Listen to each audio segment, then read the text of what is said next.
Good afternoon, guys, and welcome to the podcast. I've got Chris Troka here from Wisconsin, and he's got an interesting background. He builds relationships and businesses with marketing, tech, and automation.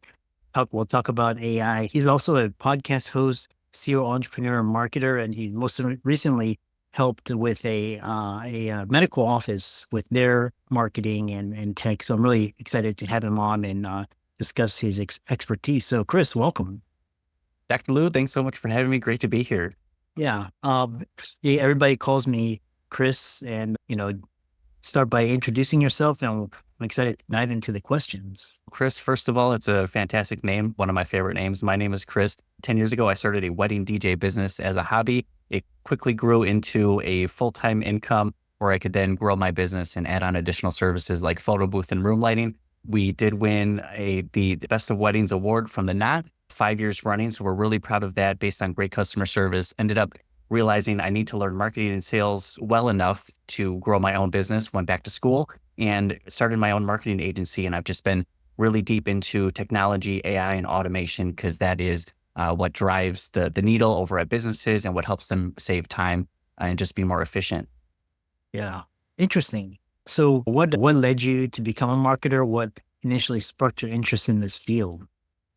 I think I was always a little bit of an entrepreneur at heart, finding opportunities wherever I could. In high school, I was in a band and we realized we needed a place to play. The restaurant I worked at was not busy enough. So we decided to host live music there and our band played. We got more music there and musicians. So that was the beginning of my journey. I was always trying to find new opportunity or a side hustle while I was working these part-time or full-time jobs, never really feeling fulfilled from the full-time work life. I just absolutely dreaded it. I don't like mornings. I don't like getting up early. So if I could create my own schedule, my own financial freedom, time freedom, that was the end goal. So growing the business, I quickly realized with the DJs, I needed to market myself and have a real business in order for people to know and trust me online. So that was my initial spark into loving marketing. Went back to school for it. I had great opportunity to have a scholarship, paid tuition to attend school again. So it was just like the universe opened up for me and I was so excited. And I love the nuances and the ever changing landscape of marketing. So that's how it started and how it led to me where I am today.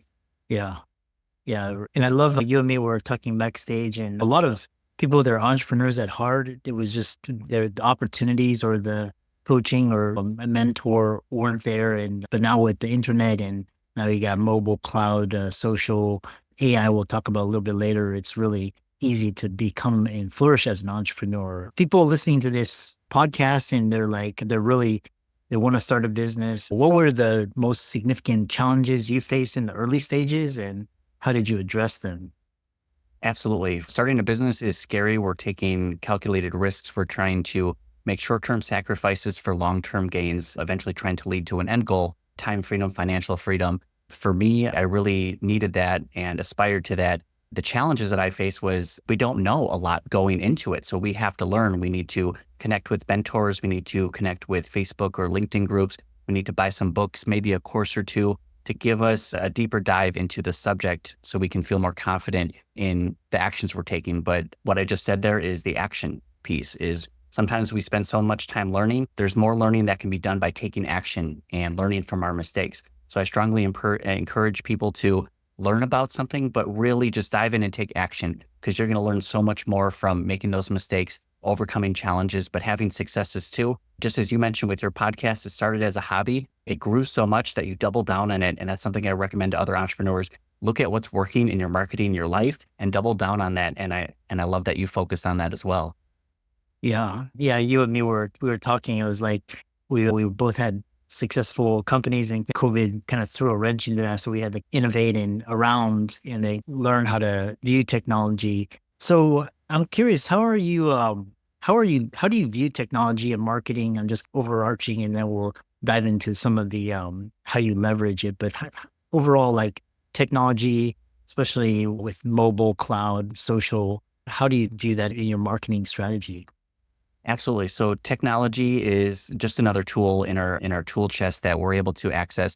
I don't think it should replace the human experience, but it can enhance it. So this can improve the response rate, the engagement rate, the connections and touch points that you have with a lot of your clientele. all of our clients, both from the DJ side and the marketing side, they love how responsive and communicative we are.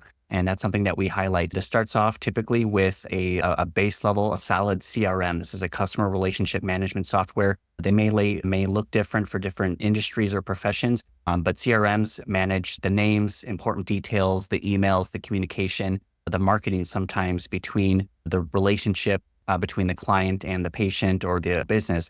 So using that technology can enhance the business. It can save you time. It can enhance relationships. And I think we're seeing now how automation, productivity, and AI are taking over the landscape. And there's this worry that it's going to replace a lot of workers. I think they say that each time a new piece of tech comes out. But we'll just, as everything else has changed, we'll see new opportunities open up for AI prompting, software engineers, technology specialists. It's just going to change the landscape in the way that we look at it. But overall, technology is another tool that we can use to enhance our business. So that's why I love using it in my everyday life.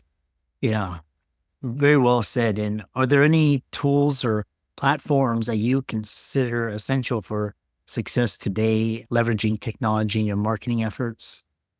Absolutely. Again, just the base level CRM. It's funny because many businesses don't bother with it, or they realize a bit later that, hey, maybe I should have some place where I can get out of my mind and let a software do the heavy lifting for me. After the CRM, I would say it's going to be considering your buyer's journey. What do they go through from that first touch point with finding you into the customer satisfaction, even after the service or the product has been fulfilled? You can use technology within every piece of that. There's SMS text marketing, there is email marketing as well.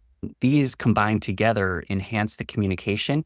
You can even use AI now to have conversations with other people via text, email, to enhance that relationship. A new feature we launched is the AI voice. So if you call our business line, you'll speak to an AI specialist, which is actually a robot, but they're conversational. It is not a yes or no, choose one for this.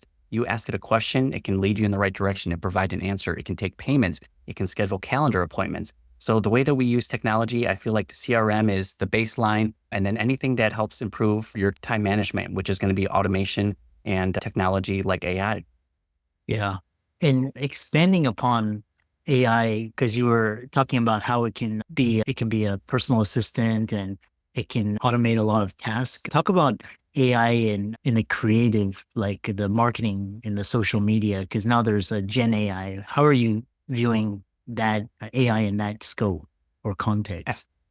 Absolutely. It's pretty incredible to see where AI has started and what it has turned into. AI is technically not something new. We've had algorithms and systems that compute things and give output based on that. Our search results have been based on that. And that's something heavy that we focus on is the search engine optimization as well. But today with generative AI, we are able to create pictures where you can create pictures in specific styles with certain photography elements to it. You can be specific to it. We now have video generation as well. So using these tools, it's crazy to see what it's capable of just in the 2 to 3 years time that ChatGPT first launched. And now we see more localized systems. One we use is Pinocchio, which runs on your own system. So you don't have to rely on a cloud system. You can run your own AI generated images through a system like that. So just to see where it's started and gone to is pretty incredible. And I think it's interesting to see how it's going to change the landscape of marketing and creatives, because now I'm seeing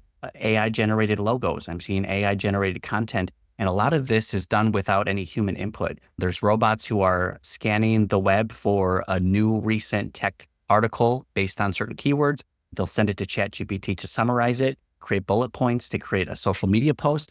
And all of these things are happening automatically without human input. So yeah, generative AI, it'll create a social media post for that. It'll create the image for it. So it's crazy to see what it's done, what it's capable of, and what the next one month to 1 year to 5 years is going to bring for it. Yeah. Which will on the subject of Gen AI, because it sounds like what you were describing was the ability to produce content at scale automatically. How do you ensure the quality and how do you ensure that the content resonates with one's particular target audience?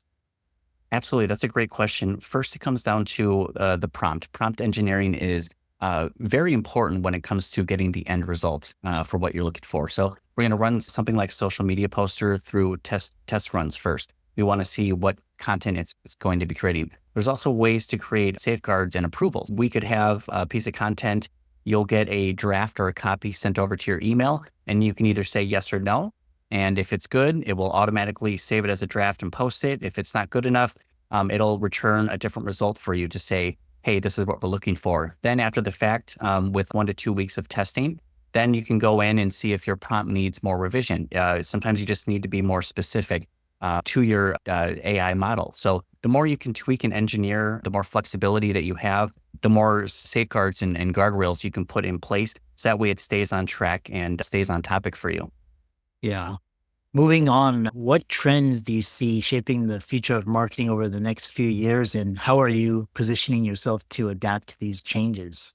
Specifically, we're seeing AI being integrated into literally every tool imaginable. Something as simple as a podcast recording editor, a social media creator, content, everything is adding AI to some extent. Some are doing it very well, some are lacking and just they're trying to add AI as a buzzword, unfortunately. But I do see AI helping us be more efficient. It allows us capabilities that weren't available to many others before. One example is just a simple background remover. This would take some tweaking and edits and tools within a program like Adobe Photoshop first. Now, with a click of a button, a computer program, AI will digitally enhance and remove that background for us. So this is a huge time saver. There's less human input that's required. We are going to see some job changes. We are going to see more AI generated content. I think it's filling the Google algorithm right now. If you search for a specific type of bird, if you're a bird fan, you will find many AI generated images, unfortunately, for that bird. So we're going to see a dilution of the credibility of information we see online. We're going to see it enhancing our lives, but we're also going to see some shifts in the job market for that. But again, new opportunities will open up. I think for us, we just need to position ourselves into how can AI best help our clients. So we're using, again, the AI voice, ChatGPT. We're creating more content. We're getting more refined. So we can take less of our brains and allow the software, computers, and robots to do the work for us. And so I really love your slant on technology, and there's so many different avenues we could talk. You have a podcast, and talk about what inspired you to start your podcast and how it's influenced your personal and business brand, and people that are listening that want to start a podcast. How can they start to incorporate technology into building this platform? Absolutely. So the podcast idea was originally just something fun for my best friend and I to do. Over the years, it eventually evolved and changed direction. We went into more of a business entrepreneur mindset where we both talked about our experiences as entrepreneurs at that time. Later on, we realized there was more value in having guests and experts in their fields into our podcast to expand our network and meet more people. So that was the direction we took. And we thought, wouldn't it be cool if we could help highlight these entrepreneurs? So we start creating video snippets and fun content for the podcast. But even more so, it's the business relationships and the advice and experts that I've spoken with, where it's given me more knowledge and confidence, and my speaking ability has improved. And that's transferred over into the sales portion, into the business aspects. Podcasting itself is a great way to meet people, to have some fun and great conversations. And then the way that we use technology to enhance that is a big program is Descript. This takes a transcription of the entire conversation. You edit the video like you would a Word document. If you don't like a sentence or if you stuttered, simply remove it. The system itself, you can automatically identify and remove uhs, ums, and its from all of the podcast session. It will digitally enhance all the microphones into studio sound. It can create shorts and snippets. The technology is there to make us more productive, to do more things. I probably couldn't find the time to create all these snippets and the content if it wasn't for the tools. So for those who are looking to start a podcast, great way is just set up a Zoom, set up a microphone, some headphones, and suddenly you have a podcast.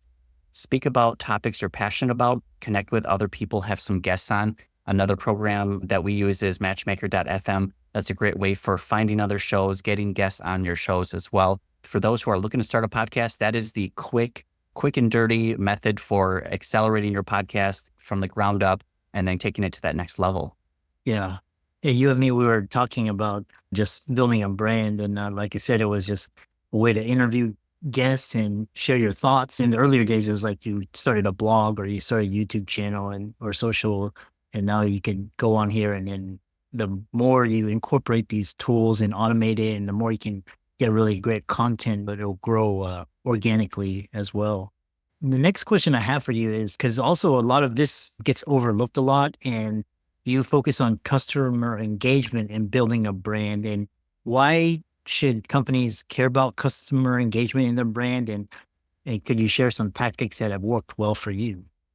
Absolutely. From my experience as a marketer, a lot of our job and a lot of the perception is that it's ads, it's advertising, it's getting leads into the door. And a lot of people don't consider what it takes for that lead to come into the door. So one, we need to either get found or get in front of the right people. So getting found is going to be the organic search engine optimization. Getting in front of is going to include paid advertising like sponsorships. We're going to have digital ads online as well. Both can be great within your marketing strategy. But from that point, just to gain that interest, we need to get people to know you, like you, and trust you. And that's where the content strategy comes in as well. So we need to use that content to convince them that they're a business that you want to work with. There's a high likelihood that you can solve their problem. So that's what we recommend for people: get found, get in front of people, have the right content strategy. And then from that, it is the customer engagement. It is how you interact with people. When we look at the marketing funnel, the top level, it's all the leads. Second is how you build and nurture those relationships.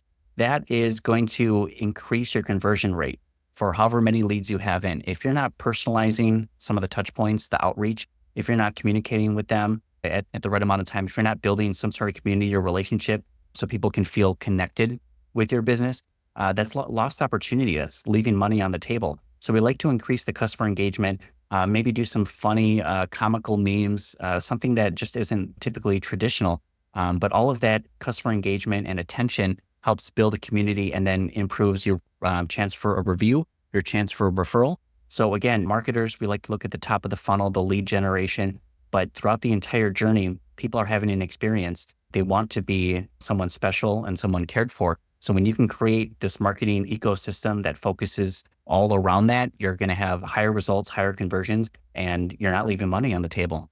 Yeah, so well said. How can people find out more about you, connect with you, and reach out to you? Absolutely. So people can find me online. I have a LinkedIn profile, Chris Troka. People can find me on Facebook as well. My marketing agency is focus-biz.com, or they are welcome to check out our podcast called Brainwork Framework, another great podcast among many with great hosts to have out there as content available to connect with us. Yeah, I really enjoyed that. And thanks so much for coming on and sharing your expertise, and keep up the great work. Thank you so much, Chris. It was a pleasure. Thank you.